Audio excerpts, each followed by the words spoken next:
Bonjour, je vous retrouve pardon, je bug, une nouvelle vidéo. Ici, je continue le challenge rectangulaire, challenge Doll & Create. Et là, après le numéro 1, je m'attaque au numéro 4. Je vais travailler, donc le thème numéro 4, c'est le thème, c'est la fête, je crois. Et donc, moi, j'ai ce petit tampon-là, avec ce petit garçon et ses ballons qui peut-être fête son anniversaire ou va à l'anniversaire de quelqu'un, d'un copain. Voilà, on peut imaginer ça. Donc, je vais travailler autour de ce tampon-là. J'ai sélectionné ma base de cartes qui sera faite avec ce die-là. Et puis, je vais travailler à nouveau avec la gouache ici. Je continue. Alors, vous n'aurez pas que des rayas avec de la gouache, je pense. Je vais changer de médium. Je vous ai dit que j'allais ressortir ma gel presse aussi. Voilà, donc ce sera vraiment en fonction de mon inspiration puis de ce que j'aurai envie de travailler sur le moment. Donc là, j'ai envie d'explorer un petit peu plus ce médium-là. Donc, je continue à travailler. Je sors quelques couleurs.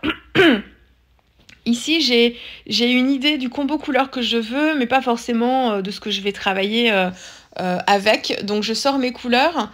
J'ai envie de travailler sur un combo de bleu et de vert dans des couleurs un peu plus douces, pas trop pastel, mais un peu quand même, et de rehausser ça avec des touches de orange. Donc pour le fond, je vais pas trop m'amuser à travailler le orange et le bleu en même temps, parce que ce sont deux couleurs opposées, donc complémentaires sur le cercle chromatique. Et j'ai peur en fait de mal gérer les transitions et que ça me fasse des zones de marron. Donc comme là, je suis encore en pleine période d'apprentissage, je vais pas non plus me provoquer des difficultés inutiles pour le début. Donc, je vais avec des couleurs qui vont très bien se marier ensemble et très bien se fondre ensemble aussi. Je prends pas trop de risques. Je travaille sur une base encore humide ici. Je suis pas sur le même papier que la dernière fois, mais c'est aussi un papier aquarelle.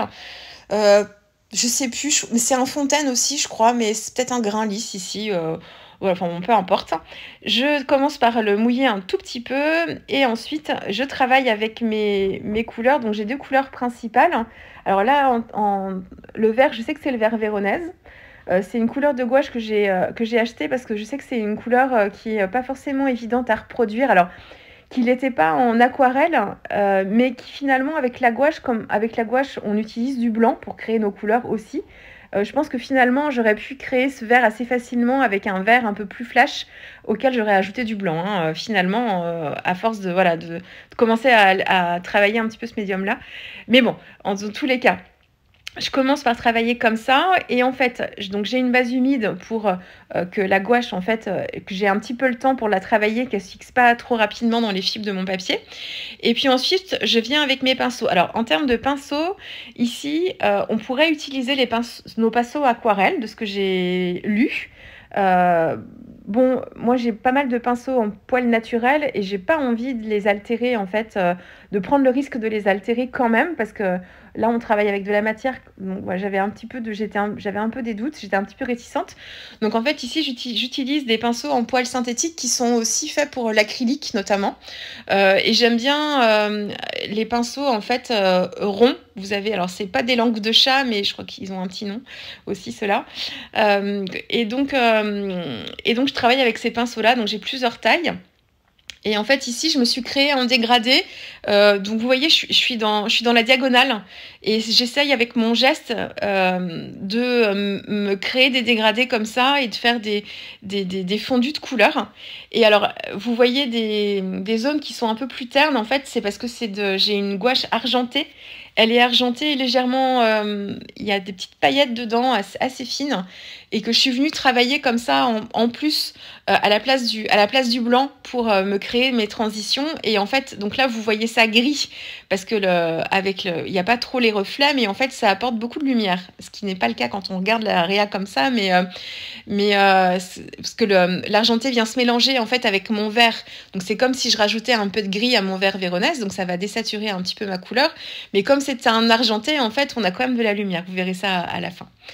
Et voilà, et je crée mon fond comme ça. J'essaye de m'arrêter à temps pour éviter en fait de perdre en fait les nuances et d'avoir trop de bleu dans le vert parce que c'est un vert qui est assez lumineux. Donc si je mets trop de bleu, ce bleu que j'ai choisi là qui est un petit peu plus intense, je risque de perdre un petit peu l'intensité de mon fond. enfin les zones de lumière et les zones un petit peu plus sombres. Et puis une fois que je suis satisfaite, je sèche au heat gun pour pas prendre de risque d'altérer mon fond. Et puis ensuite, par-dessus, je suis venue utiliser un pochoir Roll and Create avec les nuages. Et je voulais du blanc. J'ai pas voulu utiliser de pâte de texture parce que j'avais peur que ma pâte de texture, en fait... je voulais pas utiliser trop de relief et trop d'épaisseur. Et je voulais pas, dans les pâtes de texture que j'ai, qui sont un peu moins épaisses, je voulais pas prendre le risque que ma pâte passe sous le pochoir, parce que c'est souvent le risque quand les pâtes sont pas très épaisses. Autrement, j'aurais utilisé ma pâte de chez Golden, qui est une modeling paste light, qui est mousseuse, et j'aurais pas eu de souci du tout. Ça m'aurait fait En plus, ça aurait pu être sympa d'ailleurs, parce que ça m'aurait fait des nuages un petit peu dodus, là, un peu moelleux. Je retiens l'idée pour la prochaine fois. Ça aurait pu être sympa finalement. Mais je voulais pas trop de relief, donc j'ai utilisé ici, c'est l'encre blanche Yeti de la marque Lawn Fawn, qui est une encre vraiment très opaque et très très blanche. On est proche du gesso un petit peu en fait quand on l'utilise. Et je l'ai utilisé parce qu'en fait j'étais sûre comme ça que j'allais pas passer en dessous. Et j'aurais pu utiliser du gesso aussi, hein, avec une petite mousse cut and dry, et j'aurais eu un résultat aussi comme ça, mais je voulais voir ce que donnait cette encre. Donc voilà, donc je suis plutôt contente. Elle met très très très longtemps à sécher, même avec le heat gun. Donc méfiez-vous, hein, vraiment, si vous travaillez ensuite par-dessus, voilà, elle met très longtemps. Bon, avec le heat gun, du coup, après, on est sûr que ce soit bien sec, mais... Et du coup, ça m'a formé mes petits nuages. Alors là, je travaille la mise en couleur de mon sujet principal, de mon petit garçon. Je travaille alors avec mes crayons de couleur. Et là, pour tout vous dire, j'ai pris la première trousse qui m'est venue en fait dans mon placard. Je me rappelais même plus, ça fait longtemps que je les ai utilisés. Et il y a des crayons que j'ai achetés il n'y a pas si longtemps que ça, que j'ai mis en trousse. Et en fait, je les ai tellement pas forcément beaucoup utilisés que je sais plus trop en fait dans quelle trousse j'ai quelle gamme de crayons. Donc tout ça pour vous dire que j'ai pris la première trousse un petit peu au hasard parce que je me rappelais plus si c'était les Pablo que j'avais dedans. Je croyais que c'était les Pablo d'ailleurs. Et en fait, c'était les Light Fast. Mais c'était vraiment histoire de travailler avec mes crayons de couleur et parce que je serais allée vers les polychromos assez naturellement comme d'habitude. Donc c'était pour me forcer en fait un petit peu à utiliser mes crayons que j'utilise un petit peu moins. Et du coup voilà, c'est tombé sur les Light Fast. Alors, j'aime beaucoup le résultat du travail au crayon de couleur, mais qu'est-ce que c'est long. Pour moi qui ai fait plein de réa à l'aquarelle ces derniers temps, je mets plus que 2 fois plus de temps qu'avec une mise en couleur à l'aquarelle ou au néocolor d'ailleurs. Et c'est pour ça que je les utilise pas souvent en fait, c'est que ça me prend trop de temps, c'est trop long. Mais pour autant, j'aime beaucoup le résultat à la fin, et puis surtout sur des fonds qui sont bien marqués comme ça, bien colorés, bien francs, c'est très très bien. Mais qu'est-ce que c'est long.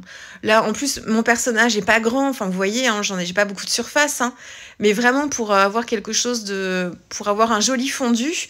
Et pourtant, les Light Fast, ils sont quand même leur mine est assez crémeuse en fait, assez tendre. Enfin, c'est pas crémeux. On n'est pas comme sur les Pablo quand même, hein. Mais c'est quand même assez. Elles sont assez tendres, donc on pourrait quand même. Enfin, on dépose pas mal de matière quand même du premier coup, hein, même si moi je suis plutôt du parti pris de y aller couche sur couche et de pas appuyer trop pour bien travailler au fur et à mesure, hein, pour que vous mieux réussir son dégradé si c'est compliqué pour vous. Je sais que certaines peuvent appuyer dès le départ parce qu'en fait elles ont le geste maintenant et elles maîtrisent. Donc elles savent que voilà comment faire le dégradé et de pas faire de marque. Donc moi je pense que je pourrais utiliser cette technique là aussi, mais ça prend tellement de temps à faire ces mises en couleur que je prends pas de risque en fait à me tromper, parce qu'autrement ça voudrait dire recommencer et j'ai pas le temps là. Enfin, je vous le redis tout le temps, maintenant vous savez, mais je scrape le soir moi, donc si au bout de 2 heures de temps il faut que ma mise en couleur, il faut que je la recommence, j'ai plus le temps après en fait, et j'aime bien terminer mes réas en fait en une seule session, donc Il y a des moments où il faut se tromper pour comprendre et apprendre, et ça m'arrive aussi, hein, bien sûr, tout le temps d'ailleurs. C'est comme ça qu'on progresse aussi. Mais sur certains moments, en fait, là, j'avais pas envie de recommencer mon motif non plus. Donc je fais ce que je sais faire et je prends pas trop de risques. Mais voilà, donc c'est un conseil que je peux vous donner, c'est de pas trop appuyer en fait. Et c'est dans les techniques de crayon de couleur, on essaye de faire une couche plutôt souple, douce au début. Et pourquoi on vous dit ça? C'est parce qu'en fait, votre papier, au bout d'un moment, il arrivera à saturation, en fait. C'est-à-dire que vous pourrez plus flouter, dégrader quoi que ce soit, parce que le papier, il sera saturé en crayon, et en fait, il acceptera plus de couches, en fait. Ce sera terminé. Donc, si vous appuyez trop fort dès le début et que vous ne gérez pas forcément bien le dégradé, il sera très difficile pour vous, en fait, d'avoir un motif de tampon avec des zones de transition plutôt douces, parce que votre papier, il sera saturé, en fait, trop vite, et il acceptera plus, en fait, les couches supplémentaires. Donc ça, voilà. Donc c'est des petits conseils que je peux vous donner. Donc j'ai travaillé donc je vous avais dit, hein, le combo, on est dans le vert et le bleu avec le orange en contraste. J'ai utilisé donc ça c'était les Light Fast. Pour créer les ballons, j'ai travaillé avec plusieurs oranges. Donc j'ai un rouge orangé au jaune orangé en fait. J'utilise mon crayon blanc aussi pour les zones de lumière que je viens utiliser en technique de remplissage et pas juste en trait de highlight, hein, de zone de lumière, hein. C'est vraiment, je l'utilise comme une couleur, en fait, comme un blinder, en fait, plus. Voilà, j'ai utilisé quand même des crayons marron très foncés pour travailler les ombres. Voilà, et puis je vous ai pas laissé toutes les parties de mise en couleur parce que c'était très long, même en x4, et j'ai voulu accélérer en x6, mais là du coup comme je tourne mon papier, ça allait beaucoup trop vite, donc j'ai pris le parti de vous garder la mise en couleur du petit garçon avec les ballons et seulement et j'ai pas fait les cadeaux, mais on est sur les mêmes techniques. Et alors vous m'aurez vu mettre le numéro 2 parce que c'est la deuxième réa que je fais, donc mon cerveau était déconnecté ici, et c'est la deuxième réa, je fais le numéro 2, et je me suis rendu compte que en fait c'était le thème 4 à la fin, quand j'avais tout terminé, les photos, tout, j'ai préparé un réel, tout était prêt, et je mets toujours, vous savez, ma carte, ça m'arrive souvent ça, hein. Je mets ma carte, en fait, je pose toujours ma carte devant moi, puis je la regarde de temps en temps.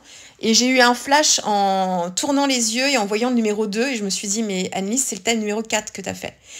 Donc j'étais très vexée parce que j'avais forcément collé le numéro 2, et en plus là on est sur un challenge pour Ellen Create, voilà, donc je pouvais pas me permettre de laisser le 2 dessus, autrement j'aurais laissé le 2, moi ça m'aurait pas gêné, mais voilà, c'est le 4e thème que j'illustre ici, donc j'ai essayé d'enlever un petit peu, et j'ai essayé de bidouiller pour rajouter le 4, tant bien que mal. Donc bon, c'est pas nickel, bon, c'est pas très grave, mais voilà, j'ai pas parti dans le truc. Bref, je vous laisse avec la dernière photo, j'espère que cette petite réa vous aura plu, et puis nous on se retrouve très vite avec une prochaine vidéo. Au revoir.